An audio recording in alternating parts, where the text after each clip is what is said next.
Okay, so we're going to look at Lisp, and I've already given you a tour of Lisp, and you've started on your implementation, so you understand Lisp to some degree there. And if we were to just look at programming in Lisp, that introduction I gave was probably enough for you to go to the common Lisp manual and go and understand how Lisp works. Okay. So what's going to be different in what I'm going to talk about is that I'm going to actually talk about implementation. Okay, so but when we do lazy evaluation, we leave everything unevaluated, but then we have to evaluate it correctly. It'll have to work the same way as this does for it to work. Okay. And the reason what Andrew could have done was that he could have given you guys, so when he was designing his skeleton, he could have given your evaluators evaluated arguments, right? So that this whole issue wouldn't have arisen. Do I evaluate or do I not evaluate? Had he done that, cond and quote wouldn't have worked. Okay. So what I've seen implementation, a Lisp implementation of Lisp in Lisp, and what that does is before calling the specific functions, it does a special case for cond and quote.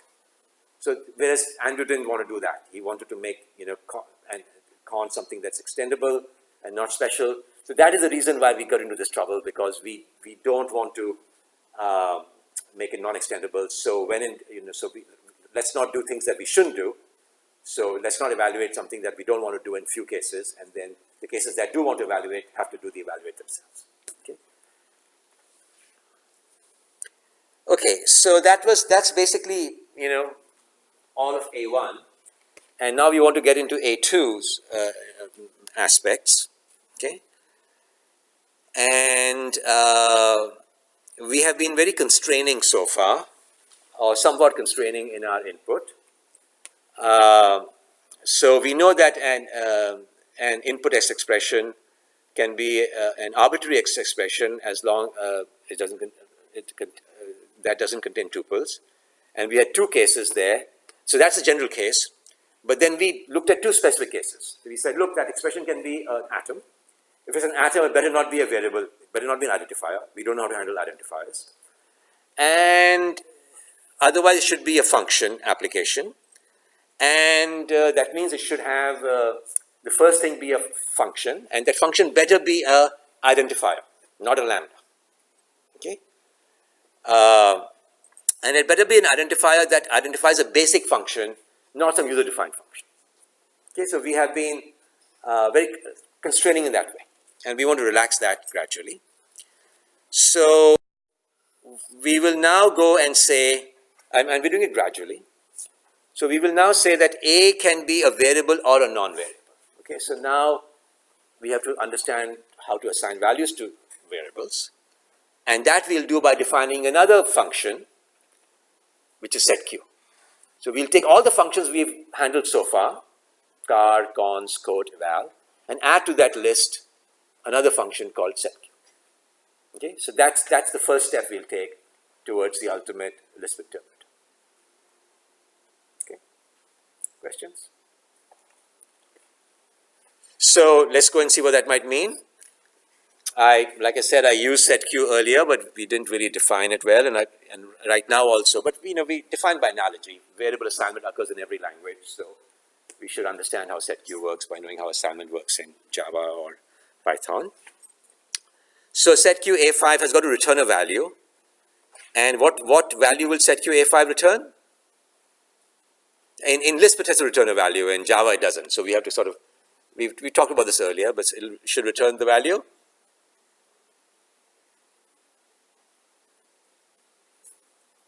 If you assign an expression to a variable,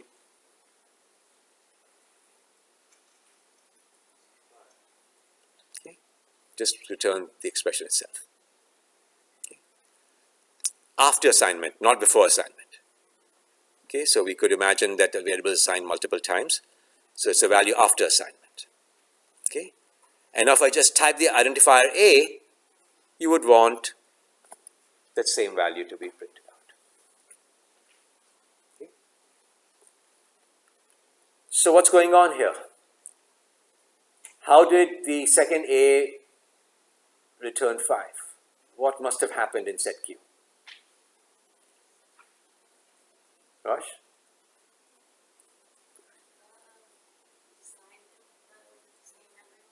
Right, in which memory location? I look at you because you gave the answer once before. In environment. Okay? So we talked much earlier about why does eval have to take environment as an argument? That's when you'd said, hey, we need variables at that time. And so this is why environment is going to come in. So SetQ, the reason why SetQ, I thought it was unintuitive, and it was there because it's both just an action, so you think of it as an action, but in Lisp it's got to return a value too, and then it becomes, so that's when it becomes an expression. So somewhere here, there's something called environment. Again, environment is a term that Bash has, operating systems have. And we have to assign to A an environment in SetQ. That is a real action. Returning the value is just, something that Lisp needs. And then we are going to look up A an environment. Okay. And so our SetQs are going to do assignments. Our variable lookups are going to do lookups. So we're going to have SetQ so remember we have two kinds of expressions, composite expressions and atoms.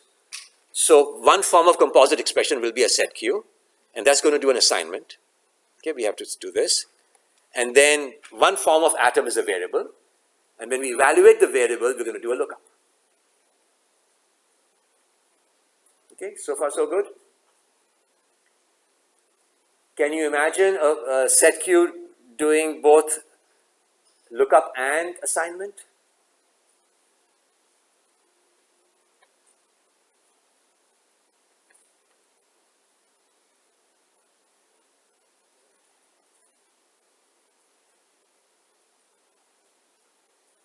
The atom variable is going to just do a lookup. There's no assignment there. But can SetQ do a lookup also? Yeah. If you pass it something that's already been defined, you have to overwrite it. So to make sure if you're overriding the value, or if you're just using another variable. Okay. So SetQ A plus A1. And when you put a statement like this, it becomes always confusing. Okay, assigning to A, using A, but what are we really doing here in English? evaluate the second argument to put as the first argument, so plus automatically evaluates A1 at its own time. So plus evaluates A, and it uses which value of A? Okay, so always the argument is evaluated first before the function body is executed. Okay, this is just an increment operation. Okay, so we are going to do lookup and assign to A.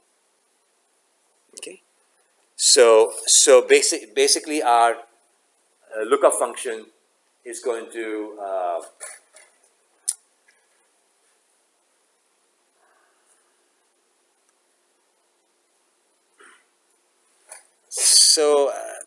I guess I really shouldn't have had lookup as be part of the S expression. I'm just saying the S expression involves lookup. So this diagram is a little bit it's not saying, it's just saying that look, we are going to the evaluation of it is going to call this. That's all this is saying. That's why it's not in the same color. Okay. So we know the abstract thing. To implement this, we kind of need to know what the environment is. So you're doing the environment in Java. So what kind of data structure do you think you need for an environment that you would use?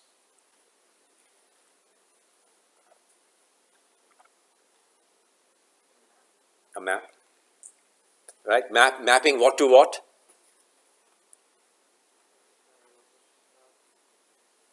Memory location to CVN. So memory location of. So when I'm doing A, I'm going to look up what?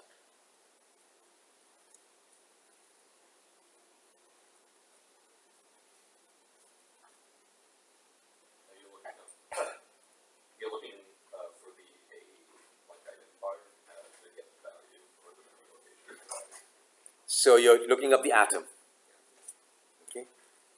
And to get back n, the value would be what kind of object? In Lisp or in our implementation as expression.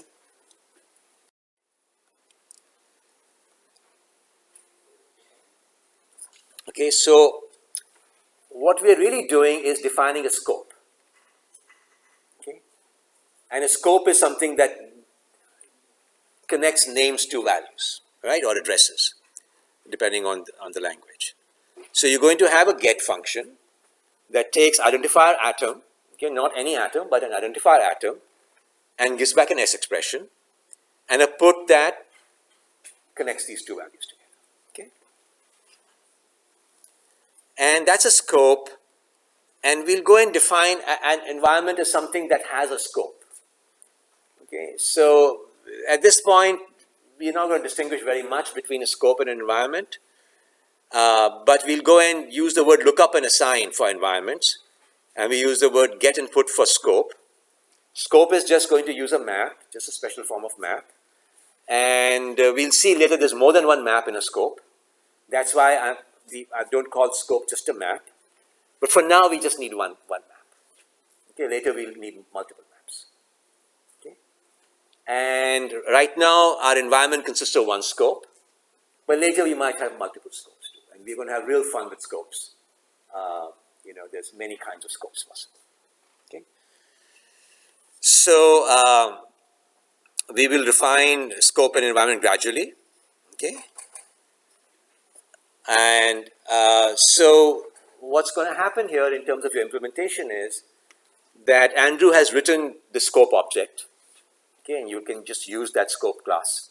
Okay, he's written an abstract class for environment, okay, where the lookup and assigns are all abstract methods, and you have to go and give these methods meaning. Okay, so you have to subclass of that class, tell a factory that I've got this class here, and then do the evaluation of SetQ and variable atoms based on your lookups and assigns. Okay, so you'll really understand. So if eval was the big deal in assignment 1, okay, getting a Google call, I guess. Lookup and assign are going to be the ones. Okay, hopefully this will go away. Yeah.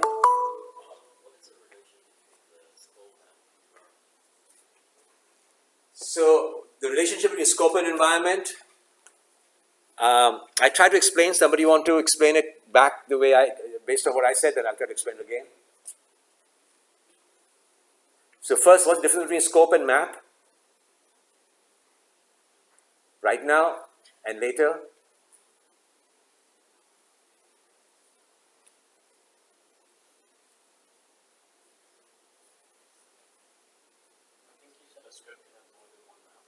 So right now it's one map, but later it'll have more than one map.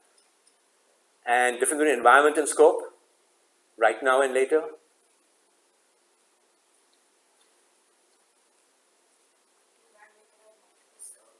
So later you might have nested scopes, multiple scopes. Right now we have only one scope, SetQ. Okay. Sorry?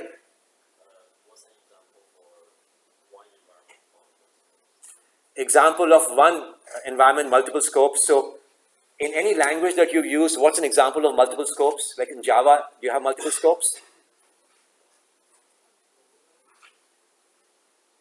Scope is a namespace. In Java, do you have multiple namespaces? Yeah. Do you have nested namespaces? So what's an example of what? So you can have instance variables, and you can have what other kind of variables?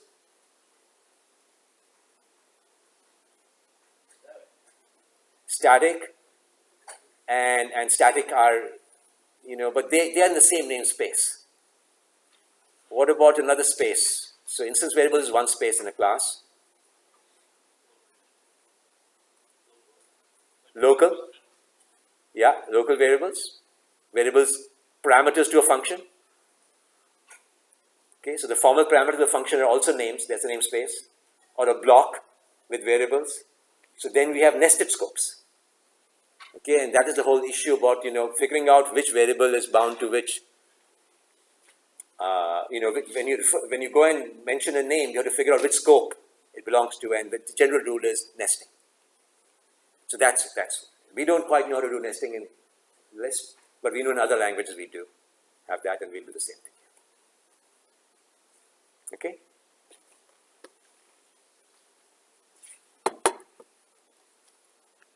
So for now, environment lookup is equal to scope get equal to map get. Okay, so it's a little confusing because we are looking forward, but I haven't shown you the movement forward.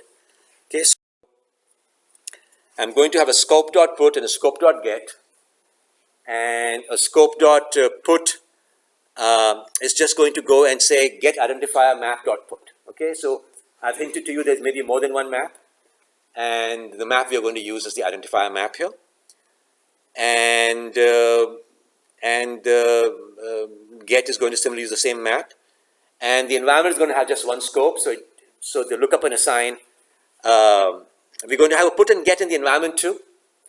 Okay, just so that we're going to have environment implement the same interface as the scope.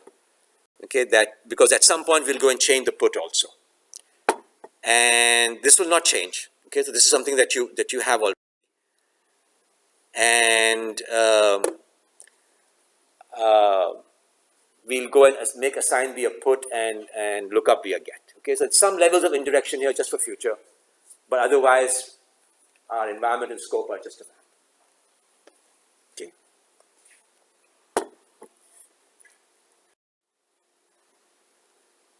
Okay, so now that we have this data structure, we have to go back and do our evals. Okay, so we haven't gotten rid of eval, but the evals will involve mostly looking up environments, and we will be manipulating environments. Okay, so we have two cases now for this thing. We have A can be a non-variable or variable atom, and then F can be SetQ or something we've seen already. Okay, and now the question is, how are we going to do the variables in SetQs? And I wrestled with which one I should do first. I first did the atoms because they're a simple case, but atoms are going to use something that the SetQ did. So we're going to look at SetQ first, but again, they're linked to each other. Okay. So we know that this is the implementation we have for our S expression. Okay. So you guys haven't changed the eval function that S expression gave you. You just wrote your own evaluators.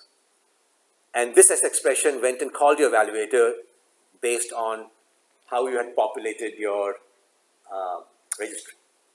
Okay. So do you think one needs to go and change this implementation to implement SetQ, this particular dispatching?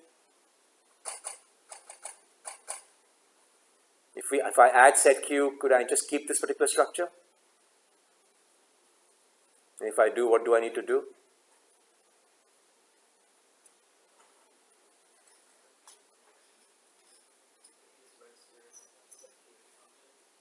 So just as you have registered cond, and just as Andrew has registered cons, we just have a new SetQ evaluator. Okay, we don't have to go and change the basic evaluation of an S expression. Okay, we can do it. We can do it many different ways. We can go and hardwire that stuff here. But why? Okay, when we have an expandable implementation, why not use it? So we'll just define a new SetQ evaluator. Okay, so SetQ evaluator is going to have the SetQ name in the beginning, function name, and then we need to expect two arguments, E1 and E2. Okay, I think I spent a long time on this particular one. So let's go and see what happens here. SetQ must be doing an assignment. Okay, and finally we're using the environment. Okay, so we are asked to evaluate, and so far we had been ignoring the environment argument in eval. Now I'm going to use the environment argument, and I'm going to do an assign. Okay, and the simplest thing I can do is assign E1 to E2. make E1 the key in the table and E2 the value.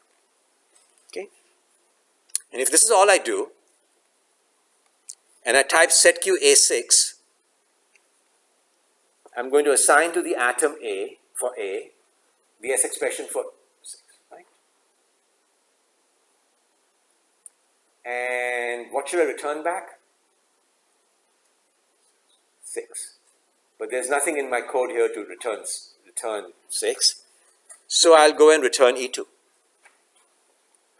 Okay? And I'll get back 6. So far, so good. But lots of blank spaces here, and Nathan's shaking his head. Okay?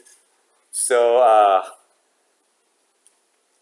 somebody else, before I ask Nathan, what steps are missing here? Andrew? Okay, so we remember that we have to eval and SetQ will.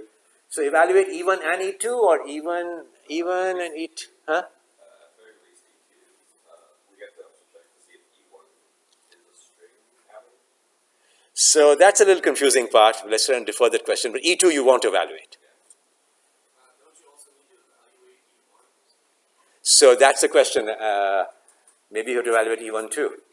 Okay, if we think of SetQ as being a regular function, then based on the principles we have seen before, all arguments should be evaluated first. So maybe we have to evaluate that too. Okay. However, you need to evaluate E2 or E1, and also you need to evaluate E1. So if your variable name is like list A, it'll be A, so you assign A. So you want to be flexible, and you want to evaluate both of them. So let's just do baby step at a time. Okay. We all agreed we have to evaluate. Yeah, Chris. I was just asking, I understand why we have to evaluate E2, but kind of implicitly, wouldn't A never need to be evaluated because it would have to be a value that was set by E2, which was already evaluated? So hang on. Are you understand why E2 has to be evaluated? You're talking about E1? Yeah. Okay, let's defer that question. It's too hard for me to answer right now. Okay, so let's go and do one thing at a time. So if I go and do SetQ A plus 1, 6, this fails, okay, because I want the value, so I have to do E2.eval, right?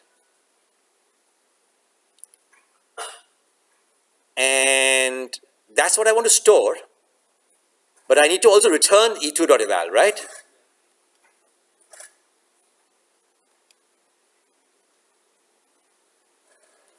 So the answer should be 7. I mean, can you just say, like, you just change E, or, like, you just, like, say E2 as the evaluated one, and just return evaluated E2 instead of calling eval twice? Okay, so I'm doing eval twice. E2, I'm doing E2.eval on top, I'm doing E2.eval bottom. You know, bad coding practice. I'm happy to be shameless in coding. I just want the correct answer. Will I get the correct answer using this? No, why not, Robert? Because you could have an evaluation of A inside the evaluation of E2. The evaluation you get, you can set A differently. So if you evaluate twice, you're going to set it to different value. Suddenly we have environments. And our expressions can change environments. Suddenly our expressions have side effects. Side effects are actually a big no-no in functional programming.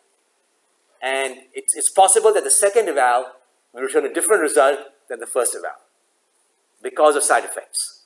Because eval itself can change the environment which is needed by eval. Okay? So if I do something like this, SetQ A plus A1, given this algorithm, what will I get assigned? What will the return value of A be? So A was 7 before I went and did SetQ A plus 1.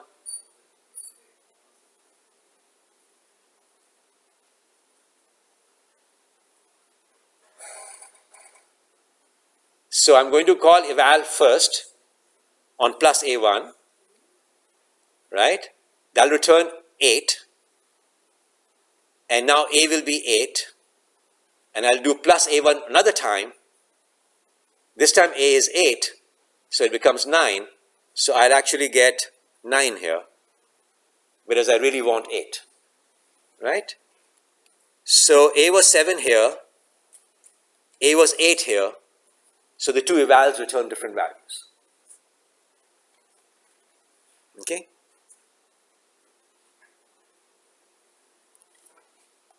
And these assignments with side effects are just, I'm never a big fan of them. Okay, so we don't want this. So we will do what Andrew was suggesting. You can see why this took so long for me to make. So I'll go and evaluate E2 eval, I'll evaluate first. And I will use not this particular value, but the evaluated value E2 eval. Okay, and I'll get 8 here. Okay, I should have had, yeah. So I'll use E2 eval here and I'll not use the second evaluation. Okay, so I'm just using one slide and trying to go and show the thing. Okay, so far we are fine. Modulo the problem of E1, we don't know whether E1 should be evaluated or not. Okay, if you're being conservative, we can just force E1 to be an identifier and say no evaluation. It makes our head spin. Or we can say, hey, let's be adventurous. Okay, and this is where sort of curiosity to kill the cat thing is going to come up.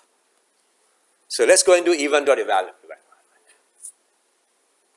Okay, if it's an identifier, you evaluate it, you get a value, you evaluate it. Okay, so what's going to happen now? I say SetQ A10. If I evaluated A, what am I going to get? Yeah. So with SetQ, is A supposed to be like with the interpreter, is A string atom, or is it just like an atom, or what is A exactly? A is a special kind of atom called an identifier, whose get value happens to be a string. Just as a string atom's get value happens to be a string. It's a different type. But if I went and said SetQ A10, and if I was evaluating A, what's going to happen? Or just like a quick follow-up, just like when we're typing this into the interpreter per se, the difference between like a string atom and an identifier atom would be like the quotation marks perhaps, or Is what? would there be quotation marks around like a string atom? Oh, no, it's a different atom. It's just a different... So I'm just trying to think of like how this is differentiated by the interpreter. Because whenever you go and, oh, the string has got quotes with it. Oh, you mean that quote? That's what I was asking, yeah. Yeah, that quote. Sorry, I thought you meant the Lisp quote. Yeah. Yeah, absolutely. That's what happens in Java also, right? If it's not, that's how you distinguish. Yeah. So if E1 was evaluated, what will I get here? You're going to look up 10. So A's value is 10, and our lookup function expects an identifier atom and is getting a literal atom. Okay, so if I type this to Common Lisp, it'll say 8 is not a simple. Okay, so we're trying to be a little too tricky, too cute here. Just trying to figure out how to break that. Sorry? Trying to figure out how to break that. Like some sequences of functions instead of A, that'll get it to. Okay, I'll show you the next one, what I tried. Okay. So we won't do this. Okay. SetQ is now another function that doesn't evaluate all its arguments at the start. It's going to evaluate it. It needs the second argument evaluated, but not the first argument evaluated. Okay.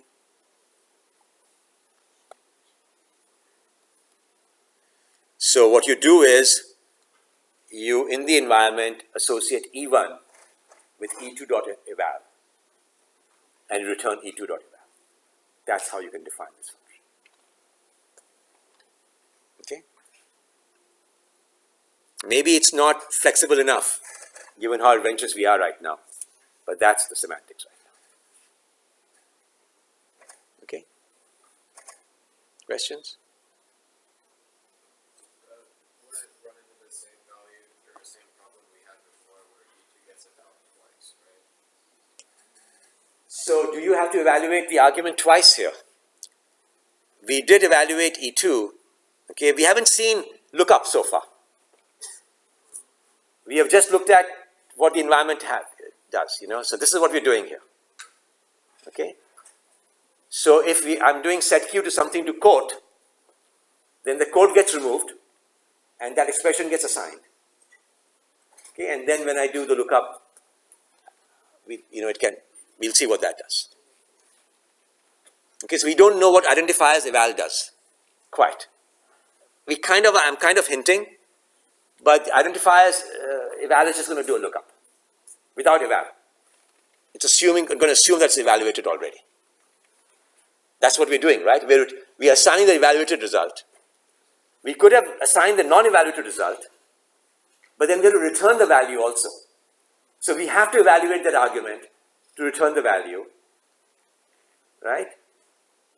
And we know evaluate has got side effects, so evaluating it twice is not the same as evaluating once. So we are constrained to evaluate in the SetQ. We can't just assign an unevaluated expression to the variable because they'll return a value. That's why returning a value is a big deal.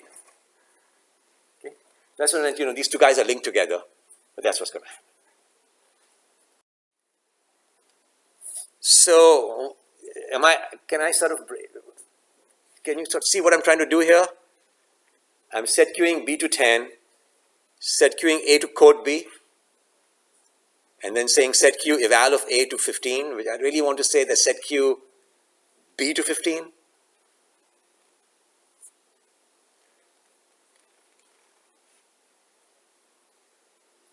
Okay, so that's kind of what I'm trying to do to break this. But what's going to happen? It's going to say, I expect that thing to be eval A to be a symbol, and eval A is not a symbol. So, but even if I did that, even if we went and did eval A, we would get again a number there. Yeah. So do you have to, or does it do it on its own, or do we have to put a if E1 is a symbol to it otherwise? Do we need to catch it, or just let it go? No, I mean, we can indeed change our Lisp to go and say, let's go and do an eval and see what happens.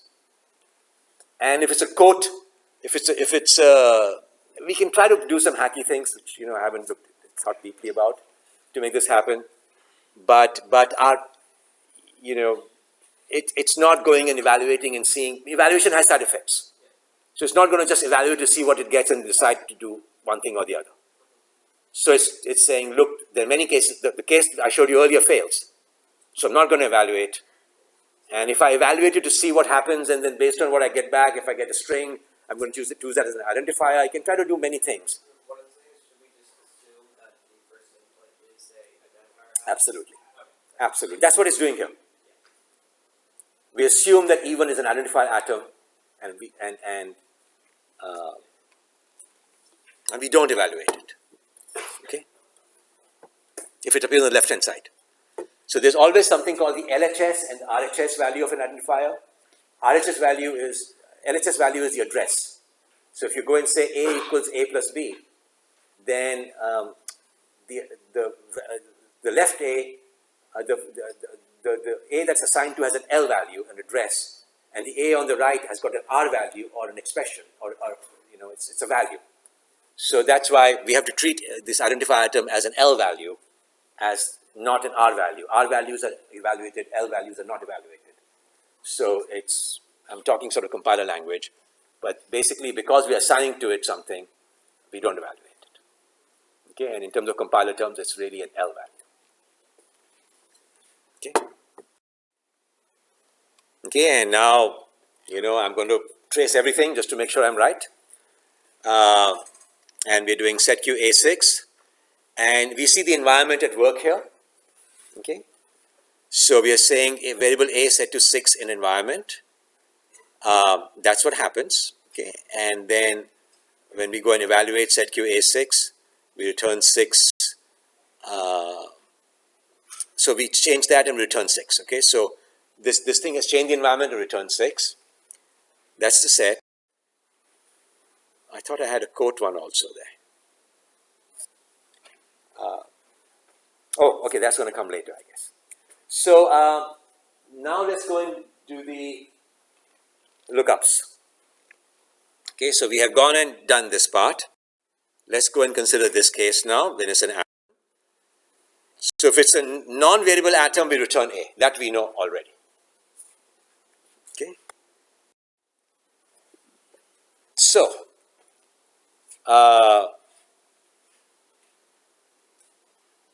This is a good typo. There's a typo here. So now let's consider the case when A is a variable atom, not non-variable. That non-variable part is a typo here. What if I went and did, this is where I think Chris was talking about this, one of you was, that should I go and do an eval on what I looked up? So I look it up, I've got an R value, should I do another eval now? So if you do SetQ plus, I got a typo here too, but SetQ, assuming of the right syntax, plus 1, 2, I've stored the value 3, and if I do another value 3, no harm done, right? SetQ B, I got it right here at least, code plus A2, what is going to be stored? Plus A2. Should I evaluate that?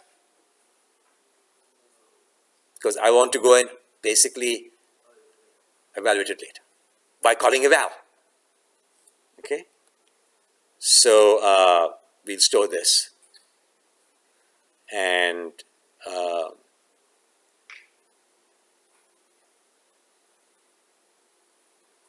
so that's what we'll store. But with the semantics I've got, if I go and type B there, I'll get 5 back with what I've got. Right? Because I'm evaluating a second time. And that's not what we want. Sorry? Because we want to do eval of V when we really want to do it. We have stored some program in V. Well, when you just put now a variable, the compiler or whatever like interpreter automatically evaluates it. Because when I put 3, it doesn't just print back 3. I put 3, it evaluates 3, and prints back what happened. So if I put B, it evaluates B, prints back what happened. So that's the question. Do you do evaluate on both storing and lookup, or only on storing?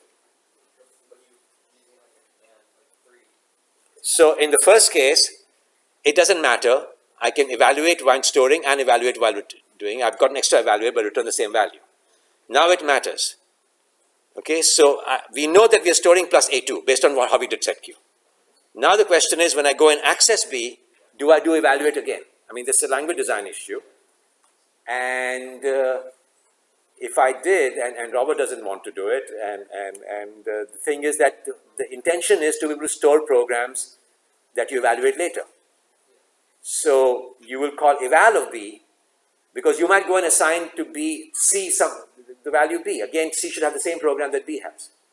So it gets tricky here, but in every language, the evaluation occurs only, we don't evaluate a second time when we're referencing the formal variable.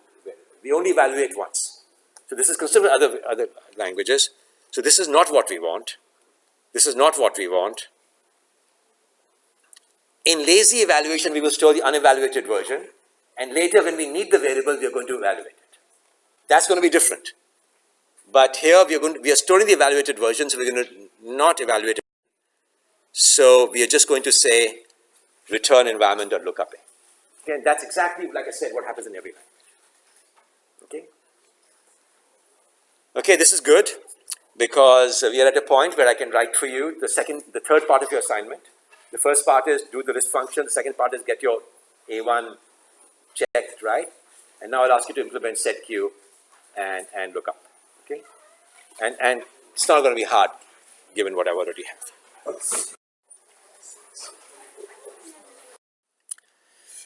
So the big deal last time, and the big deal for the next 2 or 3 assignments, is this whole notion of an environment. Okay, and this environment notion is going to get more complicated as we go further. And for now, it's a very simple idea. The environment is basically a hash map. Okay, and the key is going to be an identifier item, not a string. Okay, it could be a string too, a string for the identifier item, but I believe the way he's implemented it's an identifier item, and the value has to be in S expression. Okay, so the idea is that we want to support variables, We want to look up the values. So that we're going to do by retrieving values from this map. Okay. So just for extensibility, we don't just give you a hash map. We give you a scope. Okay. That's a proper name for the hash map. And we are going to allow an environment to be consist of multiple scopes. Okay. And there was a question last time, well, why would you have multiple scopes? And in Java, you might have often seen that when x is a parameter to a method, and x is also a variable that's global to the method, that's an instance variable, you often say this dot x equals, it's assigned x. Okay, so we know there are multiple scopes in Java, and we are going to, we are going to see multiple scopes in Lisp also. Okay, so we have to distinguish a scope from an environment. A scope has the get input methods that a hash map has. We'll see a scope will have multiple hash tables. So that's why we want to distinguish between a scope and a map. And then we are going to do lookups and assigns, which are not quite the same as get and put, because we can have multiple scopes. Okay, so that's the basic idea. And the scope implementation is given to you. The environment interface is given to you. The environment abstract class is given to you, and you have to go and basically implement lookup and assign in the environment through a factory. Okay, so that's what A2 is going to do. And why do we need an environment? Because we have SetQs now. Okay, we have assignments. These are not quite traditional assignments. Assignment return values too. So we saw that the way to do this is, so an assignment, a SetQ is a function. Okay, it's implemented as a function with a function name is SetQ, and the function takes two arguments, E1 and E2. E1 is the identifier to which we're going to assign, and E2 is the value we're going to assign. So E2 we better evaluate, okay, and get an evaluation of that. And E1 we don't evaluate; it's just going to be the identifier itself. And what do we do with these two things? We are given an environment, and we're going to change the environment by calling the assign method in it. And so we have a change environment. And we have to also return a value. So in the previous environment, we also have evaluated E2. So we return that E2 eval. Okay. So that's SetQ, and that will be one of the tasks in your environment. And once we've got that, our eval of identifier is going to be a more ambitious eval. So far, eval of an atom. We will also allow eval of identifier atoms now. That was banned in A1. And we're going to eval that by just basically doing a lookup on that, okay, in our environment. So we know our environment, we know SetQ, we know how to look up a variable. So we are set for assignment. Okay, any questions on this? And we can do a little trace here to go and see what's happening. So I've SetQ'd A2 plus A1, and we are going to go, we have to evaluate plus A1 to do the SetQ. So we look up A in the environment. Which environment are we going to look up? That gets printed out here, and we know that A is equal to 6 here because we've done assignment, we've done something before that set A to 6. And next we go and evaluate 1, which gives us 1. And then we go and evaluate plus A1, which gives us 7. And then we go and set A to 7, and that's what happens. And that's something that set A to 6 we actually discussed in the previous example. Okay, so this is pretty straightforward, and you can actually trace these actions. Okay, again, this tracing facility is available to you also. So in case things don't work, you can set tracing on. Okay, and in a previous slide I've mentioned how. So we've got now a variable supporting interpreter. Okay, so A1 was a basic interpreter, and now we've got A1++, one step more. We can set variables and look up variables. Okay, so the next step